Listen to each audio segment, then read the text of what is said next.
Oi, turma. Divaldo Franco, Joana de Ângeles, Mundo Regenerado, capítulo 13, Pureza de Coração, parte 4. Dando continuidade àquilo que a gente já vinha conversando, né? Sobre os problemas que as pessoas estão passando, as adversidades, a negatividade, né? Que está muito grande. Hoje mesmo eu entrei na hidroginástica e a minha professora veio parabenizar, né? Que nem eu falo, dá um retorno conversar com vocês, apesar de ser um monólogo, né? Que eu não escuto ninguém nesse exato momento, mas depois tem o retorno e é legal. Aí a professora disse que tinha assistido e a gente debateu bastante hoje de manhã em relação aos pontos de vista de cada uma, porque ela tem uma religião e eu tenho a outra, né? Mas é gostoso a gente debater de uma forma saudável. No final das contas, a gente mobilizou ali outras pessoas que estavam quietinhas, né, que ficam ouvindo. Essas pessoas com certeza também ficaram refletindo e aquilo se propaga. Foi uma coisa gostosa, foi bom. Se as pessoas tivessem o hábito de conversar, mesmo tendo pontos de vistas diferentes, mas com respeito, uma aceitando o que a outra diz, uma respeitando o que a outra diz, gente, tudo ia ser muito melhor, né? Então eu agradeço demais hoje pela aula de hidroginástica, que essa professora é nota 1000, tem feito um trabalho maravilhoso, né? Pelo meu problema que eu passo, pela poliomielite, é uma pessoa extremamente do bem, e a humildade é tão grande que ela falou assim, eu não me considero uma pessoa boa. Eu falei, professora, mas diante daquilo que a gente está estudando, a gente pode se considerar bom, porque o bom é o contrário do mal. Então nós somos bom, porque nós não somos mal. Não existe meio termo. Ou é bom ou é ruim, né? Então, se a gente não é ruim, a gente é bom. A gente está no caminho certo, né? E a continuação do texto aqui, ele vai falar o seguinte, ó, percebes que também estás inquieto e os requisitos de tua fé raciocinada não bastam para sustentar-te no reequilíbrio que oferece o testemunho de um coração puro e afável. Ou seja, não é o suficiente ser bom. Não é o suficiente você estar no meio de pessoas ruins e tentar se equilibrar, né? O ideal é você tentar movimentar essas pessoas de forma que elas também te respeitem, né? E você consiga respeitar o ponto de vista delas, porque cada um tá num grau. Mas se você começa a propagar de pouquinho em pouquinho coisas boas, elas se alastram, né? Como eu dei o exemplo agora lá da hidroginástica, podia ficar todo mundo calado lá fazendo a aula. Mas, no entanto, a gente começou a mobilizar aquele debate sobre religião, sobre crença, sobre o que é bom, o que é ruim, quem não é. E aquilo foi propagando. Eu tenho certeza que mesmo os que estavam quietos, ficaram inquietos internamente, porque a gente cutuca a pessoa para ela se mexer.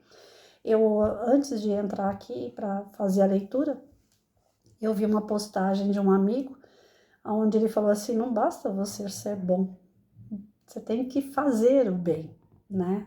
Você saber a teoria é maravilhoso, mas não é o suficiente para te transformar. Há momentos que pensas estar delirando, porque continuas fiel aos compromissos do bem. No entanto, possuis o entendimento de toda mudança, mas todo passo gigantesco do progresso exige destruição das edificações morais negativas do passado. Então, às vezes a gente fala assim, eu já consegui atingir um bom desenvolvimento, porque eu já sei isso, eu já sei aquilo e tal. Mas, se você não esquecer as coisas negativas que também te aconteceram, aquilo que dói, que machuca, tipo Patrícia, que às vezes fica ali cutucando a ferida, né? Fica difícil do teu coração ficar puro. Então, você não precisa de nada externo para te perturbar. Às vezes, os seus fantasmas te perturbam, né? Tem pessoas que vão procurar uma terapia, tem pessoas que vão procurar um psicólogo, um psiquiatra, e tem pessoas que não procuram ninguém, nenhuma religião, nada. Ela quer atravessar aquela situação e ela fala assim, não, eu consigo, daqui a pouco passa. Só que ela vai se ferindo com aquilo, né? E isso não te deixa com o coração puro, porque querendo ou não, tá ali uma mágoa, uma dor, alguma coisa que alguém te fez, que você fica cutucando. Então, não é só a influência de fora que te faz retardar a ter um coração puro. As influências que estão dentro de você. Tem um ditado, eu acho que fala isso, né? que o pior inimigo que nós temos somos nós mesmos, né? A gente se sabota o tempo todo. Os que desafiam as leis pensam que são vítimas da sociedade. Quem de nós não sabe disso, né? A maioria das pessoas que cometem coisas erradas, elas sempre falam que o culpado é o outro. Dificilmente elas falam assim, não, fui eu que errei. Fui eu que fiz, né, algo que não devia. Porque elas não têm esse estado de consciência, né? Aquele que já está brotando no coração alguma coisa de bom, que já está desenvolvendo a bondade mesmo, o coração puro, assim que ele erra, eu vi uma palestra hoje, durante o dia, que falava sobre isso. A pessoa que já tem um pouquinho de consciência do que é bom, do que é ruim, do que é certo, do que é errado, quando ela erra, ela se cobra, ela não consegue dormir, ela não consegue comer, alguma coisa fica cutucando ela não sabe dizer o que é, ela fica incomodada. Porque quem incomoda ela não é o outro, não é o que ela fez, é a própria consciência. E se a gente for procurar no Livro dos Espíritos e no Evangelho segundo o Espiritismo, ou na própria Bíblia, né, dependendo da religião que estiver assistindo esse vídeo, vocês vão ver que Jesus dizia que o nosso altar é o altar da consciência, não é o da igreja, não é de um centro espírita, não é de uma religião. O nosso altar é da consciência, a parte principal que nós temos é a consciência. Então, quando nós temos esse flash de consciência, significa que nós já estamos num caminho realmente correto. Aquele que causa o mal e ele joga a culpa no outro, que geralmente é assim, ele não tem o estado de consciência ainda, ele ainda não conseguiu adquirir esse conhecimento nem de si próprio. Então, para ele é mais fácil, eu roubei porque eu estava passando fome, eu roubei porque ele tem e eu não tenho, eu traí o meu esposo, a minha esposa, o meu namorado, minha namorada, meu filho, eu traí porque aquela pessoa também já me traiu, ou então porque aquela pessoa fez isso, isso e isso para mim. Então a gente joga no outro a nossa culpa, quando nós não temos esse estado de consciência. Mas quando nós temos o estado de consciência, ninguém precisa cobrar da gente que a gente errou. Nós mesmos nos culpamos. Isso é um ótimo sinal para quem está querendo chegar naquele grau do coração puro. A gente já está chegando lá. É um estágio bom para nós. Ai, mas, poxa, eu queria não saber que eu errei porque dói menos. Deixa doer. Só que aí tá, você se arrependeu, porque dói, lógico que você vai se arrepender. Ninguém sente uma dor para depois falar assim, podia ser diferente. Todo mundo que sente dor queria que as coisas fossem diferentes, então ele acaba, de certa forma, se arrependendo. O arrependimento é o segundo passo, maravilhoso também, do estado de consciência. Então, eu sei que eu errei, eu me arrependi, maravilha. Aí essa palestrante hoje à tarde deu um exemplo assim que eu achei bacana, né?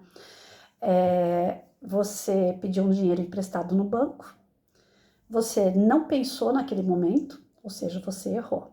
Aí a tua consciência fica te cobrando, fala, puxa, eu peguei aquele dinheiro, mas eu acho que eu não vou ter condições de pagar, para que eu fui fazer isso, por que eu deixei isso acontecer? Aí você vai lá no gerente e fala pro gerente, olha, eu me arrependi, eu não quero mais esse dinheiro porque eu acho que eu não vou pagar. O gerente falou, agora você já fez, um abraço, você vai ter que arcar com isso. Ou seja, só o arrependimento, ele não tira a tua culpa, ele não resolve o teu problema. O que você vai ter que fazer? Você vai ter que trabalhar muito, você vai ter que correr atrás para poder pagar essa dívida. Então, quando a gente erra com alguém ou com alguma coisa, não adianta só se arrepender. Se arrepender é maravilhoso, é um estado de consciência. Isso é maravilhoso, porque tem aqueles que erram e jogam a culpa no outro. Esse não tem consciência nenhuma, esse aí tá bem atrasadinho, né? Mas se você errou e você tá reconhecendo, você tá arrependido, maravilha. Mas só isso também não é o bastante. Você vai ter que fazer por onde pagar aquele prejuízo que você causou. Seja com quem for, inclusive com você mesmo. Aí tem um outro exemplo que ela deu de uma mulher que abortava. É um livro, não me recordo agora que livro foi. Acho que é Os Abortados, se eu não me engano. Que ela citou que a mulher abortou uma série de meninos e tal. E eles acabaram se tornando espíritos, né? Como que eu posso dizer? Vingativos. Eles ficaram no plano espiritual esperando dar o momento dela desencarnar para pegar ela, levar ela e escravizar. Que eram muitos, ela abortou muitos.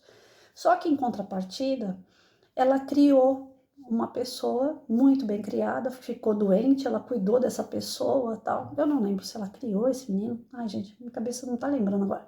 Eu não sei se ela criou um rapazinho ou se era alguém que ela gostava e que ela cuidou muito até os últimos dias da pessoa que ficou muito doente.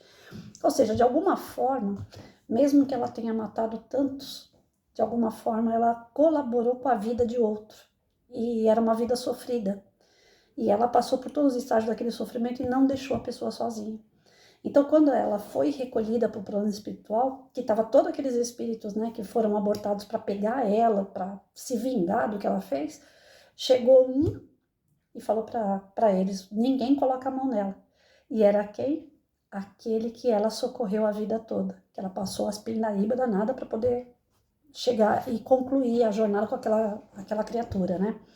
Então, quer dizer, ela errou, de certa forma ela se arrependeu, ela reparou e ela foi socorrida no final das contas. Se somos nós, se é a Patrícia, eu respondo por mim. Eu acho que o aborto é o pior crime que tem, de todos, de todos. Por quê? A criaturinha tá aqui dentro, não tem para onde correr e a gente é covarde de tirar a vida de alguém que não tem nem como gritar, nem pedir socorro. Então, para mim, é o pior crime que tem. Tem outros hediondos, é claro, mas esse para mim é o pior de todos, porque ele é covarde. Então eu tô longe de chegar naquele grau de perdoar uma situação dessa. Eu ainda tô muito longe, confesso que estou, né? Mas ouvindo essa história hoje na palestra, aquilo de alguma forma me incomodou. Ou seja, cutucou a minha consciência. Não que, transformou a Patrícia. Não, ninguém se transforma da noite pro dia. Mas quando a gente tem a consciência, o arrependimento de alguns pensamentos ou atitudes que a gente tem. E a gente começa a reparar isso, começa a cutucar isso de uma forma que vai chegar o quê? A transformação. Então, quando falam pra gente que a gente está no planeta Terra sendo lapidado, eu não conseguia entender. Eu falava assim, meu Deus, né? Para se transformar um material numa garrafa, ela foi toda trabalhada. Para se chegar a ter um corpo, foi todo trabalhado. Para se chegar a um espírito puro, vai ter que ser todo trabalhado. Então, tudo, né, na natureza, tudo que está por aí, sofre transformações. E por que nós não sofremos? Por que nós não temos que passar pelo processo de dor, de sofrimento, né? Como eu falei em um outro vídeo, o ferro passa por transformações né, batem nele, queimam ele, botam ele na brasa, para depois ele se transformar numa grade desenhada bonita, né? Então, todos nós estamos passando por isso. Todos nós, não tem nada na natureza que não esteja passando por transformação. Mas para se chegar até ela, existe um processo. Não adianta só ler e não praticar. Não adianta só saber e não compartilhar. Então, a gente tem estágios, né, para se chegar nessa consciência de transformação.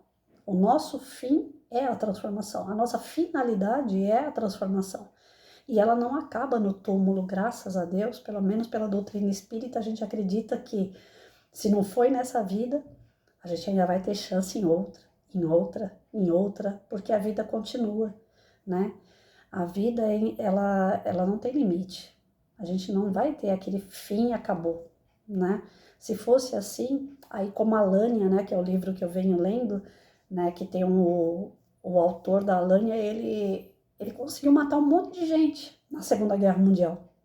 Talvez até mais do que a própria Segunda Guerra. Porque todo mundo que lia o livro dele era extremamente materialista e ele falava que não valia a pena viver, que a vida era uma droga, que os governos eram uma porcaria, que não sei o quê. E as pessoas desesperadas com tudo aquilo, ainda lendo aquele materialismo puro, se mataram, se suicidaram.